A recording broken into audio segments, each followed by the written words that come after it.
Hello बच्चों, आज आपका फिर से स्वागत है मेरे यूट्यूब चैनल में। आज हम कक्षा 6 का विज्ञान का पेपर हल करेंगे जो कि सितंबर 2024 में हुआ है, यानी अर्धवार्षिक परीक्षा जो है उसमें विज्ञान का जो पेपर हुआ है उसको हम हल करेंगे।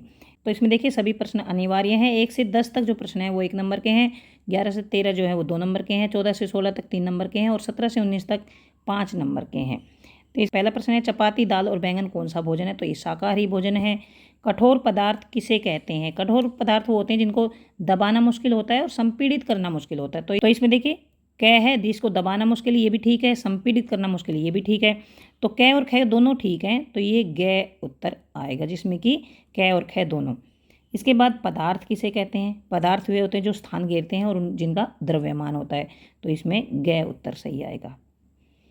इसके बाद खरपतवार क्या कहलाते हैं? खरपतवार वे पौधे होते हैं जो अनचाहे पौधे होते हैं और अपने आप उग जाते हैं, तो क आएगा।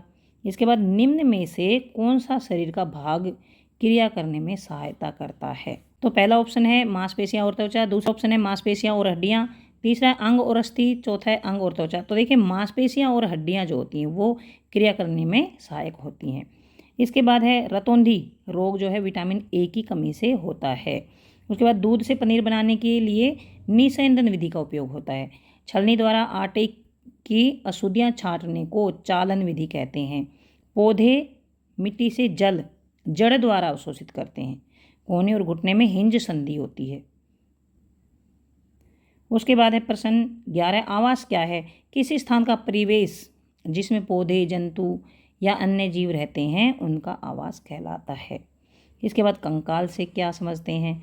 हमारे शरीर की सभी अस्थियां शरीर को आकृति प्रदान करने के लिए एक ढांचा बनाती हैं। इस ढांचे को कंकाल कहते हैं। 2 ऐसे पौधों का नाम बताइए जिनमें जालीदार शिराविन्यास होता है। तो देखिए पौधों की जो पत्तियां होती हैं वो इस तरह की भी होती हैं, तो ये जो डिजाइन सा बन जाता है इसे कहते हैं जालिका रूपी शिराविन्यास। और दूसरी पत्तियां ऐसी होती हैं जैसे घास की पत्तियां होती हैं, उनमें ये जो शिराविन्यास होता है ये ऐसा होता है, जिनमें ये सीधी सीधी होती हैं, तो ये होती हैं समांतर शिराविन्यास। ये होता है जालिका रूपी शिराविन्यास। 2 ऐसे पौधे जिनमें जालिका रूपी शिराविन्यास होता है, तो पीपल और जामुन। इनके अलावा आप लिख सकते हैं जिनकी पत्तियां ऐसी होती हैं, उन पौधों के नाम आप लिख सकते हैं। इसके बाद प्रश्न 14 है, जल की हानि को रोकने के लिए रेगिस्तान के पौधों को किस प्रकार संशोधित किया जाता है? देखिए जो रेगिस्तान होते हैं वहाँ पर रेत ही रेत होता है, पानी की कमी होती है। तो वहाँ पर जो पौधे या फिर जो जीव रहते हैं वो ऐसे होते हैं जो कम पानी में भी सर्वाइव कर सकते हैं, कम पानी में भी जीवित रह सकते हैं, क्योंकि प्रकृति ने उन्हें इस तरह से ढाल दिया है, इस तरह से बनाया है ताकि वो वहाँ के अनुसार अनुकूलित हो सकें।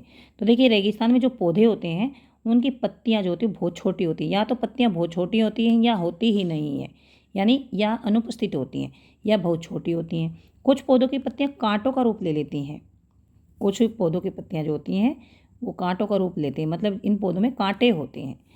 इससे पत्तियों में होने वाले जल का ह्रास कम हो जाता है।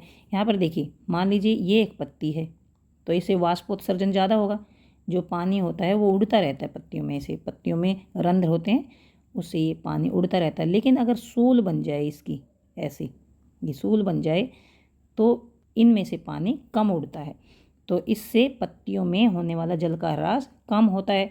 कुछ पौधों का तना एक मोटी मोम की परत से ढका होता है। कुछ पौधे जो होते हैं जैसे नागफनी का पौधा, तो वो इस टाइप का होता है, तो इसके ऊपर एक मोम की सी परत लगी होती है इनके ऊपर, तो मोम की जो परत होती है उससे ढका होता है, जिससे जल का संरक्षण होता है और जल संरक्षण में सहायता मिलती है। मतलब ये जो जल है ये उड़ नहीं पाता, तो इसलिए जल संरक्षण में सहायता मिलती है। इसके बाद केंचुआ किस प्रकार गति करता है? देखिए केंचुए का जो शरीर होता है वो ऐसा लगता है कि वो छल्लों से बना है, बहुत सारे छल्लों से बना है। केंचुए के शरीर में अस्थियाँ नहीं होती, हड्डियाँ नहीं होती, पेशियाँ होती हैं। चलने के दौरान केंचुआ अपने शरीर के पश्च भाग मतलब पीछे वाले भाग को भूमि में जकड़े रहता है और आगे वाले भाग को फैलाता है। इसके बाद वह आगे वाले भाग को भूमि से जकड़ता है और पीछे वाले भाग को स्वतंत्र कर देता है। फिर शरीर को संकुचित करता है, मतलब सिकोड़ता है और पीछे वाले भाग को फिर आगे की ओर खींचता है। इस प्रक्रिया को बार बार दोहराकर मिट्टी पर गति करता है।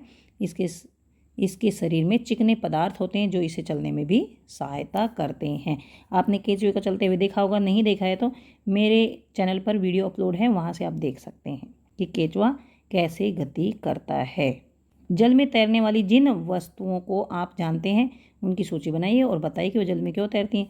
देखिए, जल में सूखे पत्ते तैरते हैं, कॉर्क लकड़ी का बना होता है, लकड़ी तैरती है, पॉलीथीन तैरती है, तेल तैरता है, और भी आप यहाँ लिख सकते हैं जो आपको याद हो। यदि किसी वस्तु का घनत्व पानी के घनत्व से अधिक होगा तो वस्तु पानी में डूब जाएगी। यदि वस्तु का घनत्व पानी के घनत्व से कम होगा तो वस्तु तैरती है।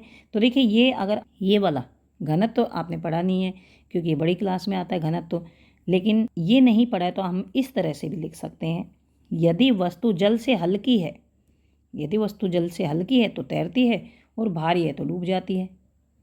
छठी कक्षा के लिए ये हम लिखेंगे तो ये पर्याप्त होगा।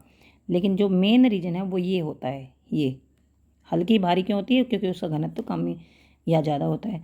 तो 6th क्लास के लिए ये लिख सकते हैं, ये ही लिखना काफ़ी रहेगा, और वैसे समझाने के लिए मैंने ये लिख दिया है।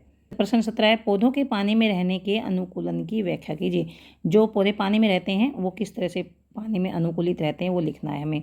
जलीय पौधों की जड़ें आकार में बहुत छोटी होती हैं, उनकी जड़ें बहुत छोटी होती हैं। ये जलीय पौधों को जलाशय की तलहटी में की मिट्टी में स्थिर रखती हैं।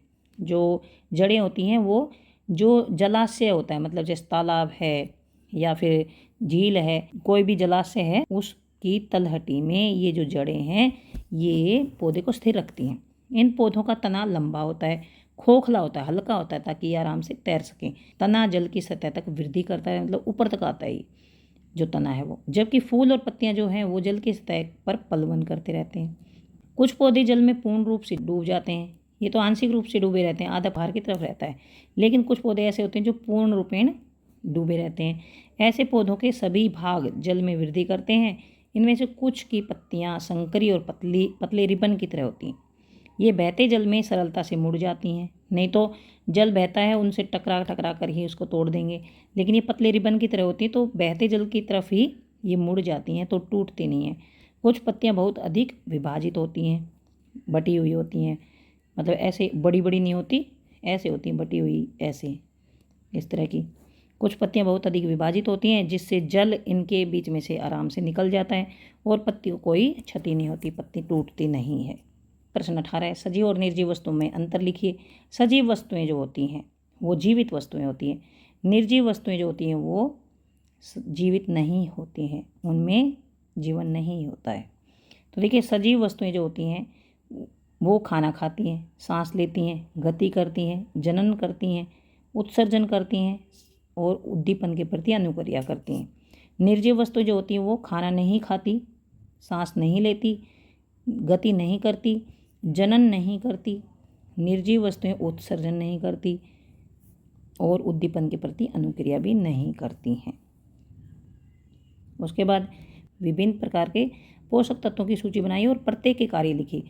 देखिए, पोषक तत्व तो ये हैं कार्बोहाइड्रेट, प्रोटीन, वसा, विटामिन और खनिज लवण। उसके बाद कार्बोहाइड्रेट का क्या कार्य है? कार्बोहाइड्रेट शरीर को ऊर्जा प्रदान करता है। प्रोटीन शरीर की वृद्धि और मरम्मत करता है।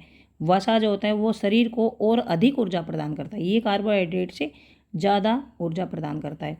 विटामिन जो होते हैं वो रोगों से हमारे शरीर की रक्षा करते हैं। खनिज लवण जो होते हैं वो शरीर के उचित विकास तथा अच्छे स्वास्थ्य के लिए लाभदायक होते हैं। तो ये इनकी सूची और कार्य हो गए। तो ये हो गया हमारा पेपर हल, और बस इतने ही प्रश्न थे, इसमें 19 प्रश्न थे, वो हमने सोल्व कर दिए हैं। ऐसे ही वीडियो प्राप्त करने के लिए प्लीज़ चैनल को सब्सक्राइब करें, अपने दोस्तों को शेयर करें, लाइक करें। Thanks for watching.